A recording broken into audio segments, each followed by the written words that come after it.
Sal-aħħar ta' din is-sena grupp ta' persuni b'diżabilità se jkunu qed jibdew jgħixu l-ħajja indipendenti f'żewġ djar fil-komunità ta' Żurrieq u l-Qrendi. Dan hekk kif waslu fit-tmiemhom ix-xogħlijiet f'dawn ir-residenti li l-investiment għalihom jammonta l-aktar minn €1,600,000. Ħabbret dan il-Ministru għall-Inklużjoni u Kwalità ta' Ħajja Ġulja Farrugia Portelli fl-istess waqt li kienet qed tispjega l-ħidma sfiqa ta' Gvern Laburista fil-qasam tad-diżabilità fis-snin li għaddew.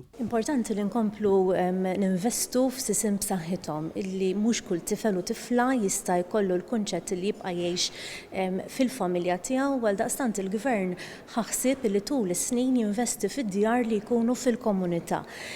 Djar li jkunu fuq kunċett ta' grupp ta' persuni b'diżabilità jgħixu flimkien fil-qalba tal-lokal u hemmhekk ikunu jistgħu jingħataw dawk l-skills importanti illi wieħed ikun jista' jieħu fil-ħajja ta' kuljum.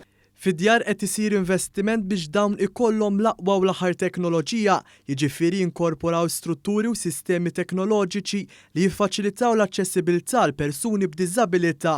Apparti dan għaddej ukoll xogħol fuq residenz oħra f'Ħal Kirkop b'investiment ta' madwar €1,100,000 li eventwalment se tilqa' fiha persuni b'diżabilità differenti biex jgħixu b'mod indipendenti.